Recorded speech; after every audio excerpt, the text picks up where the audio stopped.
اعوذ باللہ من الشیطان الرجیم بسم اللہ الرحمن الرحیم۔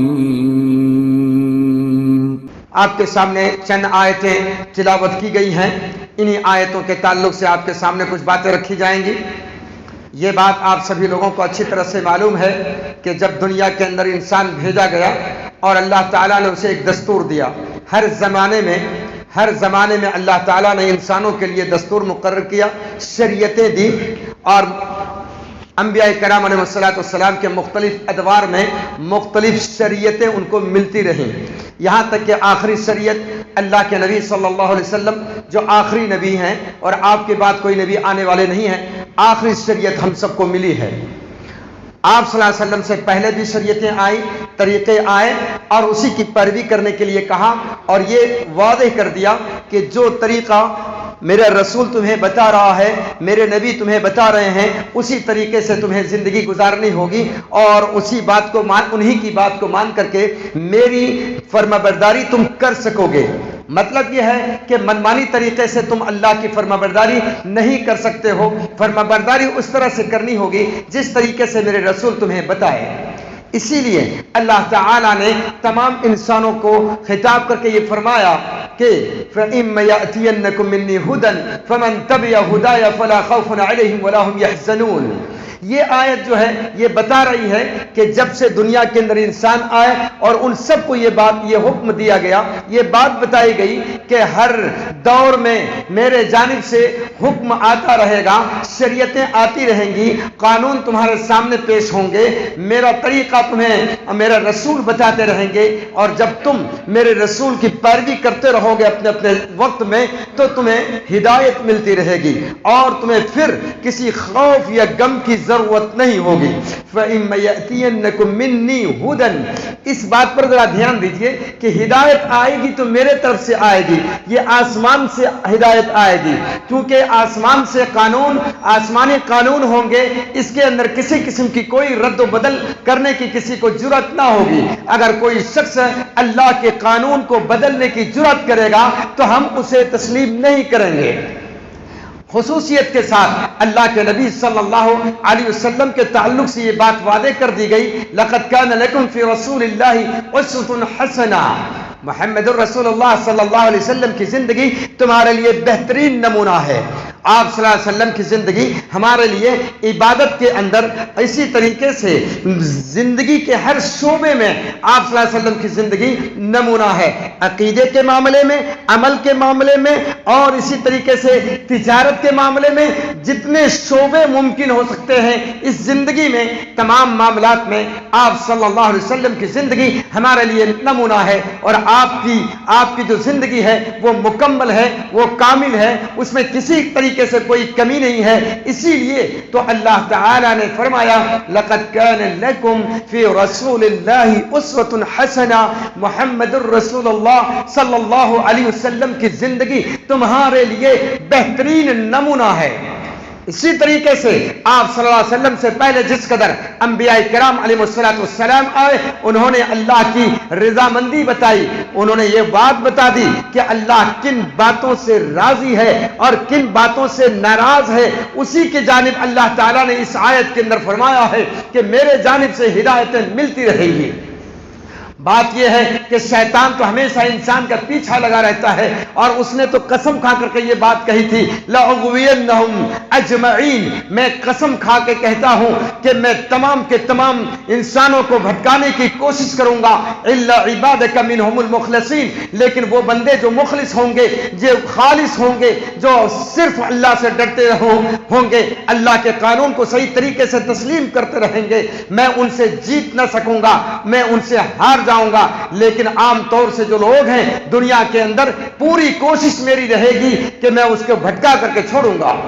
یہی وجہ ہے کہ بہت سارے عقیدے کے معاملے میں، بہت سارے اعمال میں لوگوں کے دلوں کے اندر چونکہ دین کی محبت ہے، جن کے دلوں میں دین کی محبت ہے، شیطان نے ان کو جو ہے راستے الگ الگ بتانے کی کوشش کی، اور ایسا راستہ جس کے اندر شرک کا معاملہ تھا تاکہ ان کے اعمال برباد ہو جائیں، ان کا شوق باقی رہے، مگر شرک کے تعلق سے جو ہے ان کے ذہنوں کو بھرا گیا، اور ان کے ذہن و دماغ کے اندر شرک کو جو ہے شامل کر کے، اور ان کی عبادت میں، ان کے معاملات میں، ان کی جو ہے ان کے عملوں کے اندر شرک کو شامل کیا گیا، جس کے وجہ سے انسان کو شیطان نے بھٹکایا، اور یہ بھٹکاتے رہیں گے۔ میں صرف ایک دو مثال دے کر کے اپنے موضوع کو میں آگے بڑھاتا ہوں۔ مثال کے طور پر جو ہے ابھی ہم جو ہے عنقریب محرم کے مہینے میں آئیں گے، عنقریب محرم کے مہینے میں آئیں گے۔ یہ سبھی لوگوں کو معلوم ہے، قرآن مجید نے اس بات کا اعلان کیا کہ قیامت جو ہے جب سے یہ دنیا ہے تب سے 12 مہینے کا معاملہ ہے، کوئی یہ نیا معاملہ نہیں ہے۔ 12 مہینے اللہ کے جانب سے بنائے گئے ہیں، 12 سال کے اندر 12 مہینے ہیں، اور 12 مہینوں میں سے 4 مہینے حرمت والے مہینے ہیں۔ 4 مہینے حرمت والے مہینے ہیں۔ اس کا کیا مطلب؟ حرمت والے مہینے کا مطلب یہ ہے کہ ان مہینوں کے اندر بہت ہی زیادہ خیال کیا جاتا ہے۔ ان مہینوں کو جو ہے ان مہینوں میں اللہ کی نافرمانی یا ایسا کچھ کوئی معاملہ جس سے اللہ کی ناراضگی ہو، خصوصیت سے بچنے کے لیے کہا گیا ہے۔ یہ جو ہے حرمت والے مہینے کے اندر یہ مہینہ ہے، ایک مہینہ رجب کا ہے، یاد رکھیے گا، ایک مہینہ رجب کا ہے، اور 3 مہینہ ایک ساتھ ہے۔ 3 مہینہ ایک ساتھ وہ کیا ہے؟ یہ ذی الحجہ اور محرم اور سفر، یہ کیا کہتے ہیں، یہ 3 مہینے ایک ساتھ ہیں، ایک ساتھ میں 3 مہینے، اور ادھر رجب کا مہینہ، یہ 4 مہینے ہو گئے۔ لیکن آپ دیکھیے کہ رجب کے مہینے کے اندر جو ہے لوگ کس قدر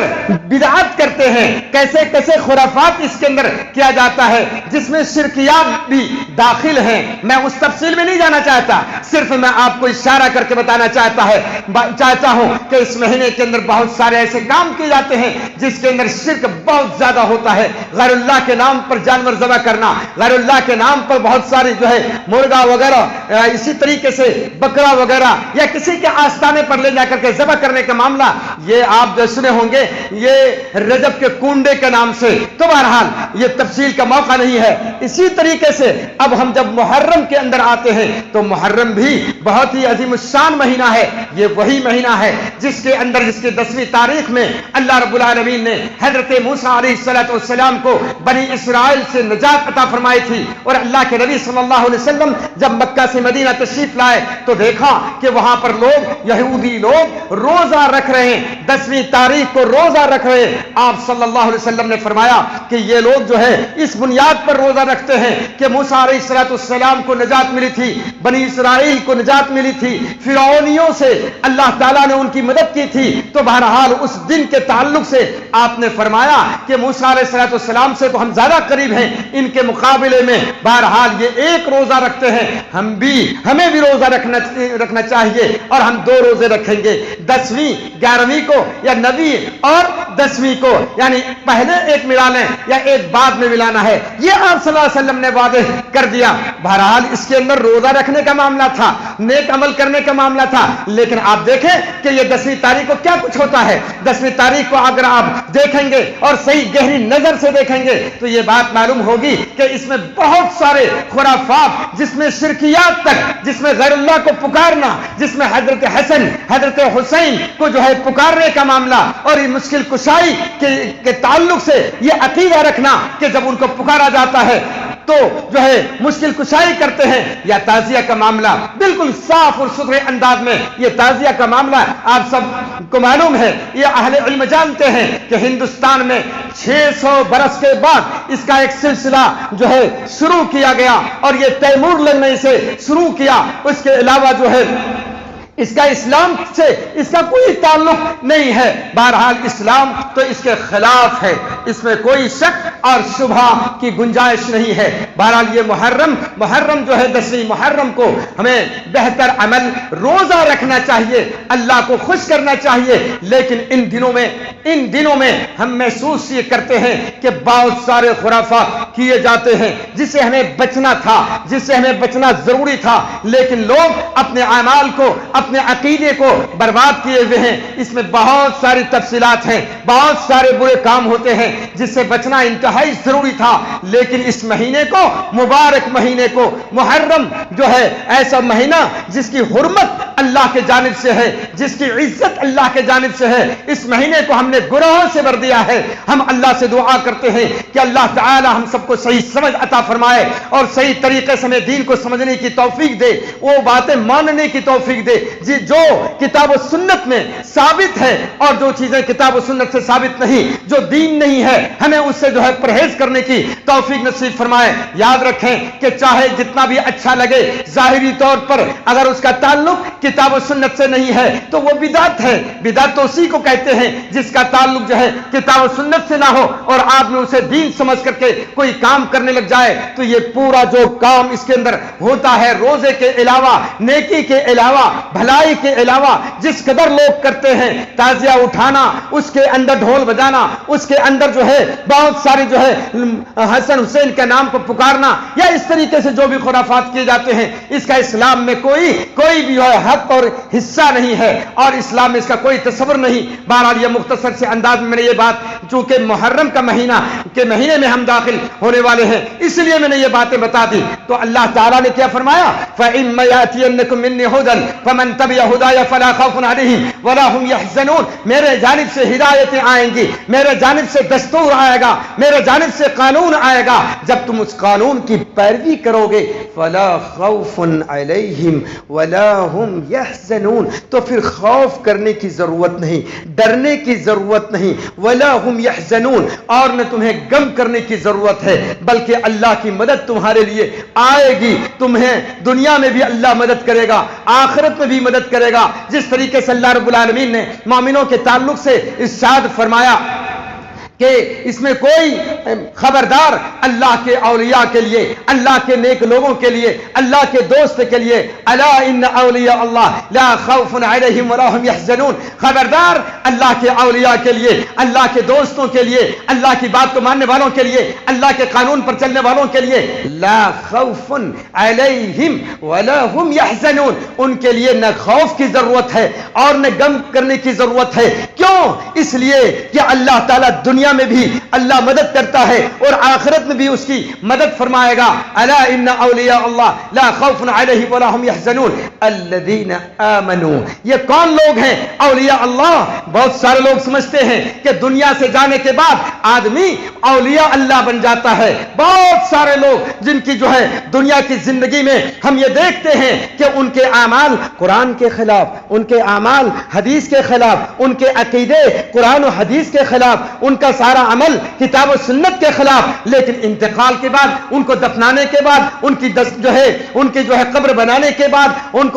کا آستانہ بنانے کے بعد، وہ سارے کے سارے کیا ہوتے ہیں؟ اولیاء اللہ بن جاتے ہیں، اور اس جو ہے لکھ دیا جاتا ہے، ان دیواروں میں لکھا جاتا ہے۔ میں نے خود اپنی آنکھوں سے دیکھا کہ ان قبروں کے پاس جو دیواریں ہوتی ہیں وہاں لکھا ہوا یہ آیت موجود ہے، الا ان اولیاء اللہ لا خوف علیہم ولا هم يحزنون، گویا کہ وہ کہہ رہے ہیں کہ یہ اولیاء اللہ یہ ہیں جن کے لیے کوئی خوف نہیں، کوئی غم نہیں، کوئی فکر نہیں۔ یہ بتانا چاہتے ہیں یہ غلط بات ہے، یہ غلط اشارہ ہے۔ حقیقت تو یہ ہے اولیاء اللہ کون ہے؟ اللہ تعالیٰ خود بتاتا ہے الذین آمنوا، الذین آمنوا، جو لوگ ایمان لائے۔ پہلی بات جو ایمان لائے، الذین آمنوا، جو اللہ پر ایمان لائے، اللہ کے رسولوں پر ایمان لائے، اللہ کی کتابوں پر ایمان لائے، اللہ کے فرشتوں پر ایمان لائے، قیامت پر ایمان لائے، تقدیر پر ایمان لائے، مکمل طور سے ایمان کے جو ہے ایمان لا چکے ہیں، تو ایسے لوگوں کے لیے اللہ تعالیٰ نے ایمان والا قرار دیا، ایمان والا یقین کرنے والا قرار دیا۔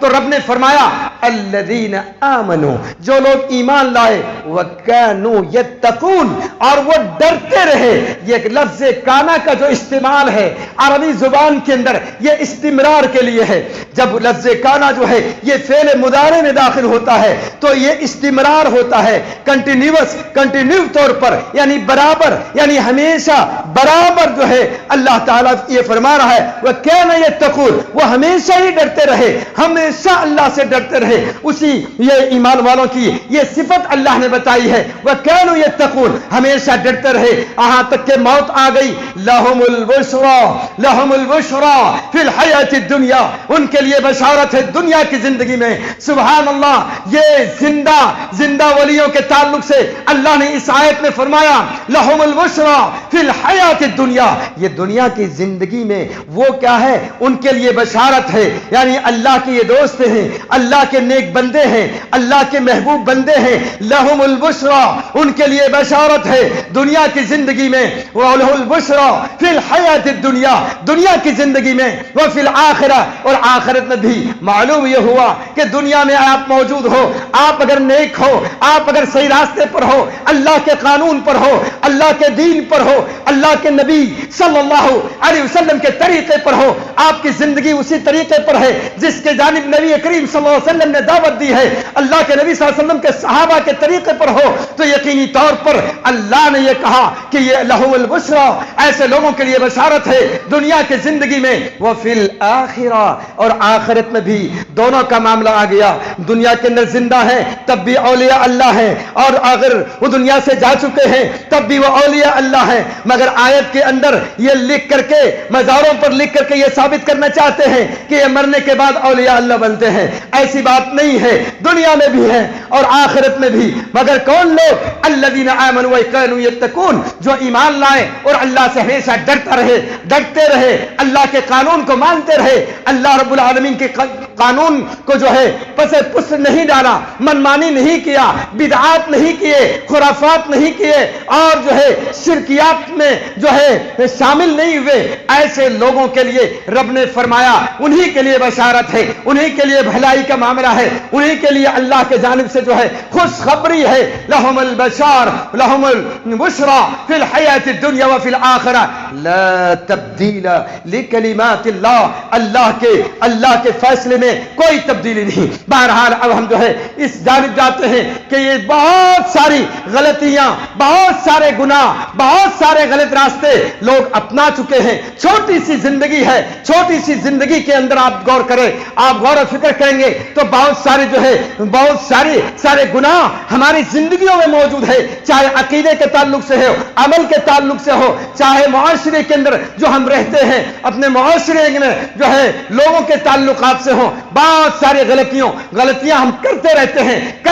ہیں. تو اب کیا کریں؟ اب سوال پیدا ہوتا ہے کہ ٹھیک ہے، چاہے عملی اعتبار سے، عقیدے کے اعتبار سے، عمل کے اعتبار سے، یا کسی بھی اعتبار سے اگر ہم نے غلطیاں کی ہیں تو اب ہمیں کیا کرنا ہے؟ اب ہمیں توبہ کا راستہ ابھی کھلا ہوا ہے. اب تک جو ہے اللہ کے جانب سے توبہ کا راستہ بند نہیں ہوا ہے. توبہ کے لیے اللہ نے فرمایا کہ تم سے اگر غلطیاں ہو گئی ہیں توبہ کر لو، اللہ تعالیٰ تمہارے گناہوں کو معاف کرنے کے لیے تیار ہے، تمہاری مغفرت کے لیے تیار ہے، اور یہی جنت کا راستہ ہے. اللہ رب العالمین سے ہم دعا کرتے ہیں کہ رب العالمین ہم سب کو جو ہے صحیح راستے پر چلنے کی توفیق نصیب فرما دے. اللہ تعالیٰ ہمارے گناہوں کو درگزر فرما دے. اللہ تعالیٰ ہم سب سے جو غلطیاں سرزد ہو چکی ہیں، اے اللہ ہم سب کو اس سے واپس ہونے کی توفیق نصیب فرما دے. اللہ رب العالمین نے فرمایا اور مومنوں سے خطاب کر کے فرمایا، اللہ نے فرمایا یا ایھا الذین آمنو، اے ایمان والو، توبوا الی اللہ توبۃ نصوحا، اے ایمان والو توبہ کرو، خالص توبہ کرو. ایسے ہی نہیں بلکہ خالص توبہ کرو. یا ایھا الذین آمنو توبوا الی اللہ توبۃ نصوحا، اے ایمان والو خالص توبہ کرو، اللہ تعالیٰ تمہارے گناہوں کو معاف کرنے کے لیے تیار ہے. یہاں تک کہ رب نے فرمایا إِلَّا مَنْ تَابَ وَآمَنَ وَعَمِلَ عَمَلًا صَالِحًا فَأُولَئِكَ يُبَدِّلُ اللَّهُ سَيِّئَاتِهِمْ حَسَنَاتٍ. إِلَّا مَنْ تَابَ، جو شخص توبہ کر لیتا ہے، رجوع کر لیتا ہے، گناہوں سے رک جاتا ہے، گناہوں سے رک کر کے اپنے اندر جو ہے اپنے دل کے اندر جو ہے احساس کر لیتا ہے اور پھر اللہ کے جانب رجوع کر لیتا ہے، انابت اختیار کرتا ہے، متوجہ ہوتا ہے اللہ کی طرف، تو اللہ نے فرمایا یہ وہی لوگ ہیں جن کے گناہوں کو ہم نیکیوں میں تبدیل کر دیتے ہیں۔ الا من تاب وآمن وعمل عملا صالحا فاولئک یبدل اللہ سیئاتہم حسنات۔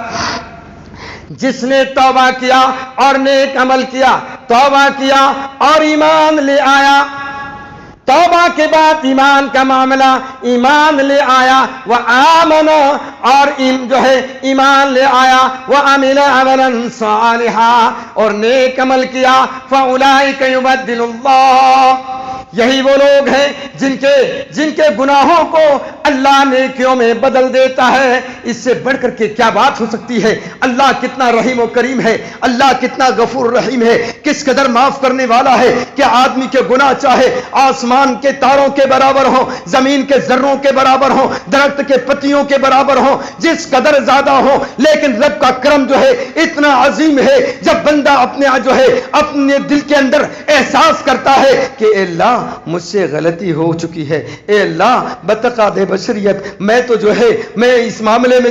احساس کر رہا ہوں اور مجھ سے غلطی ہوئی ہے، تو بندہ جب اللہ کے جانب رجوع کرتا ہے جتنا بڑا گناہ ہو اللہ تعالیٰ معاف کرنے کے لیے تیار ہے۔ اسی لیے تو رب نے فرمایا یا ایھا الذین آمنوا، اے ایمان والو، توبوا الی اللہ توبۃ نصوحا، توبۃ نصوحا، اے ایمان والو تم خالص توبہ کرو، خالص توبہ کرو۔ اسی طریقے سے اللہ تعالیٰ نے فرمایا جن لوگوں نے اپنے آپ پر ظلم کیا ہے، اپنے نفسوں پر ظلم کیا ہے، ان کو چاہیے کہ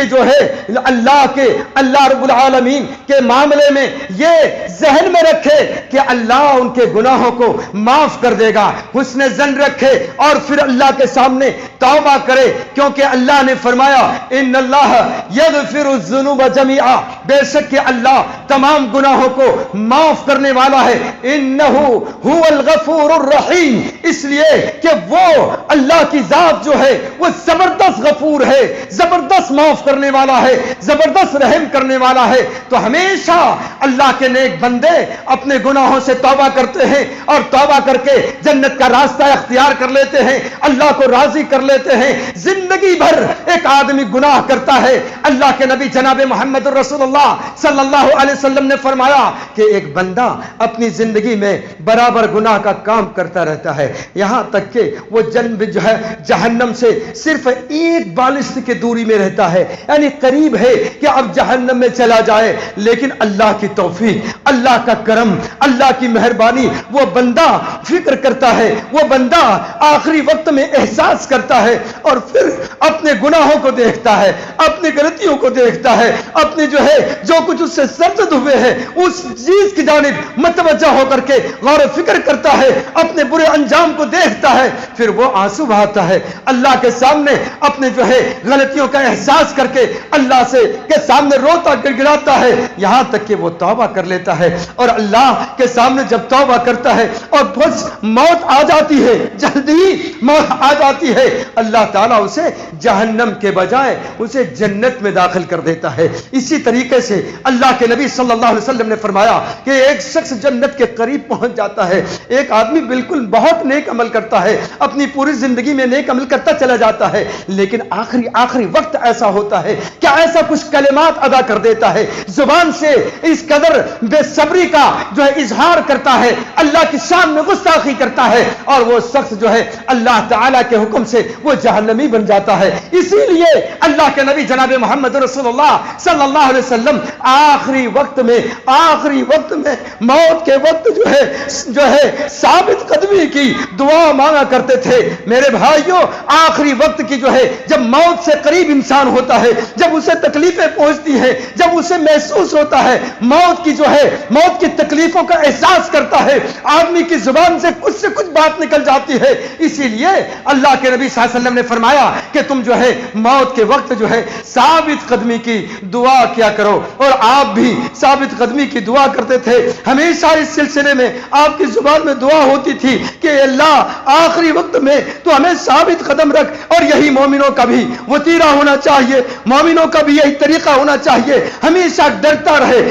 رہے کہ پتہ نہیں آخری وقت میں کیا بات جو ہے زبان سے ادا ہو جائے۔ میرے بھائیوں، صحابہ کرام کی زندگی کو آپ دیکھیں گے، وہ کس طریقے سے توبہ کرتے تھے، ان کے دلوں میں کیسا اللہ کا ڈر ہوتا تھا، ان کے دل کے اندر وہ کس طریقے سے اللہ سے ڈرتے تھے، ایسا احساس ہوتا تھا گویا کہ اللہ کو وہ دیکھ رہے ہیں، اللہ اسے دیکھ رہا ہے، وہ جنت کو دیکھ رہا ہے، وہ جہنم کو دیکھ رہا ہے۔ اس طرح سے ان کے توبے کے تذکرے تو کتاب و سنت میں اور خاص طور سے حدیثوں کے اندر تو بہت سارے موجود ہیں۔ ایک واقعہ جو بہت ہی زبردست واقعہ ہے، بخاری شریف نے جسے جو ہے بیان کیا ہے، بخاری شریف کے اندر یہ واقعہ موجود ہے۔ یہ غالباً جنگ تبوک کا واقعہ تھا۔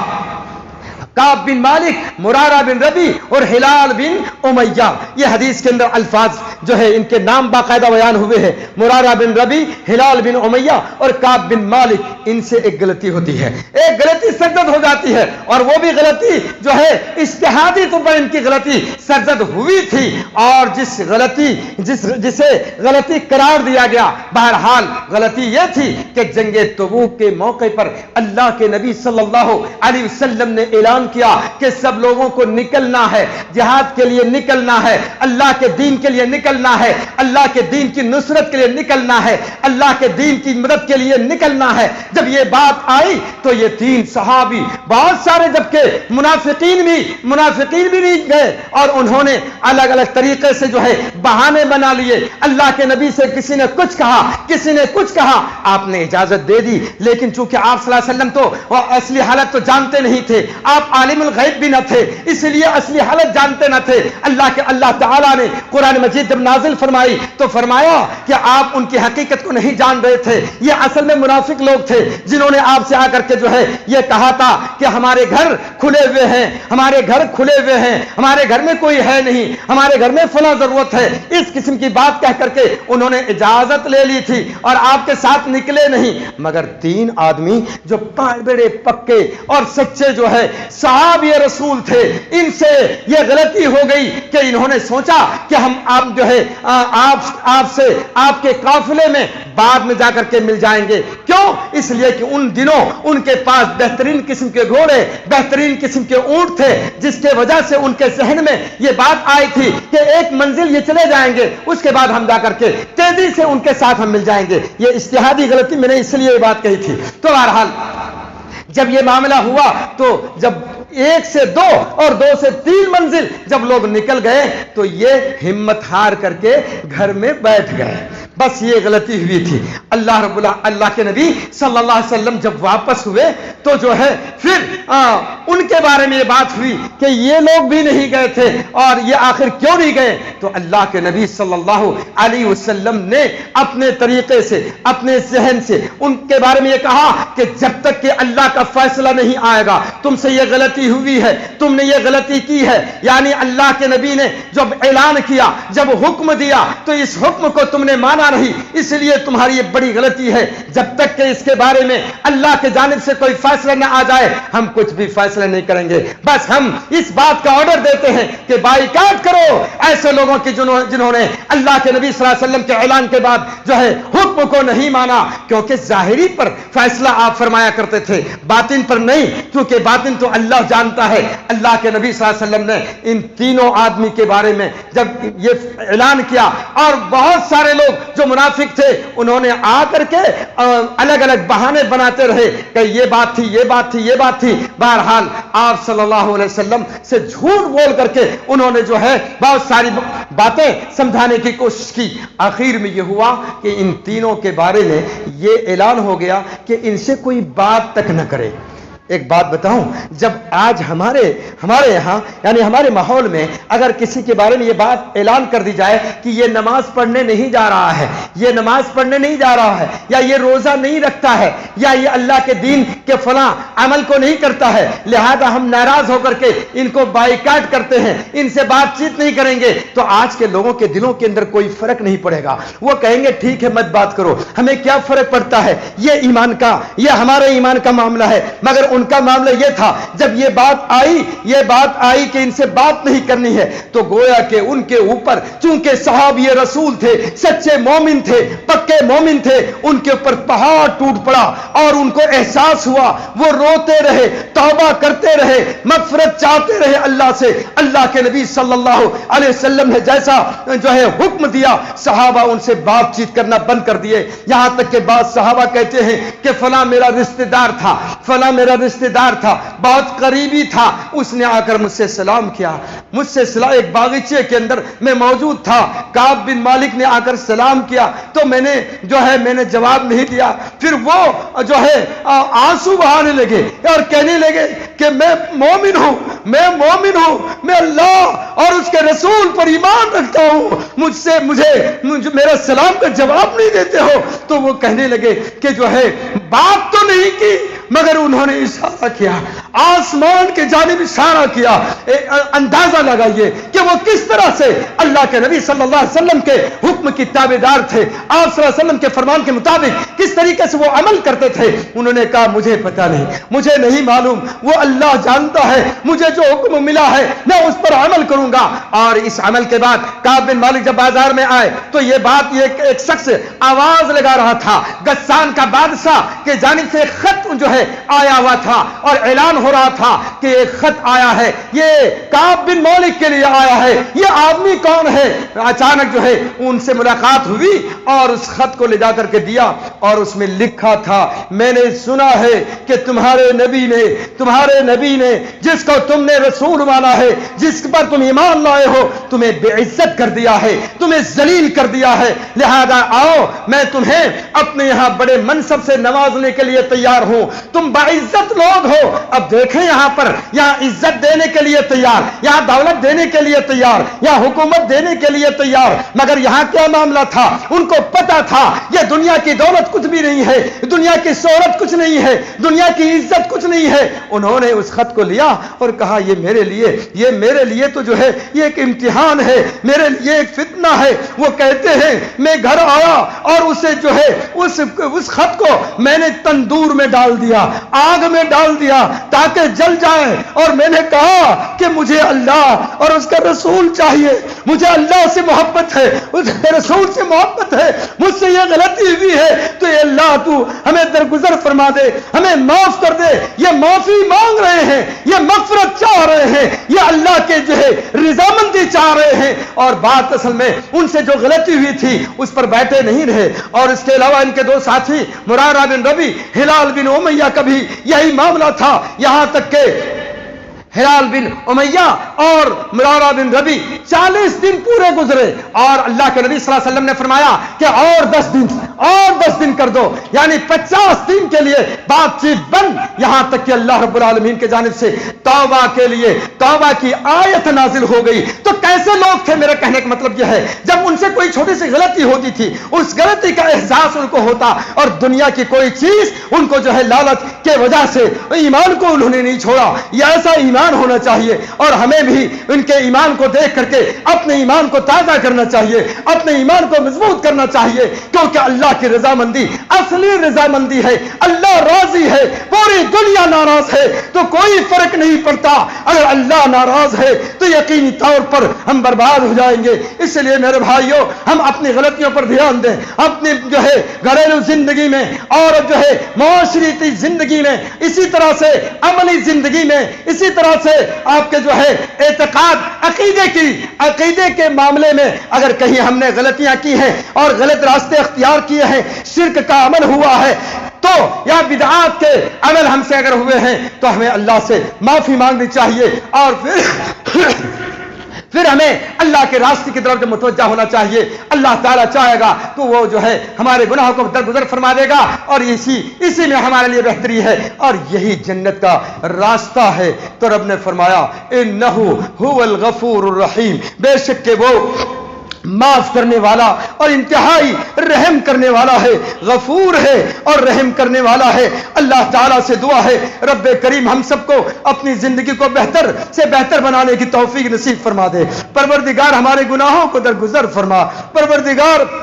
ہم سراپا گناہگار ہیں, ہم سیاہکار ہیں, گناہوں سے ڈوبے ہوئے ہیں, مگر تیری رحمت بہت ہی عظیم ہے, تیرا کرم بڑا ہے, تیری مہربانی بہت ہی زبردست ہے. اے اللہ تو اپنے رحم و کرم سے ہمارے معاملات کو بہتر کر دے, ہمارے عقیدے کو درست کر دے, ہمارے اعمال کو درست کر دے, اور پچھلی زندگی میں جو کچھ غلطیاں ہو چکی ہیں اے اللہ تو ہم سب کو جو ہے درگزر فرما کر کے آنے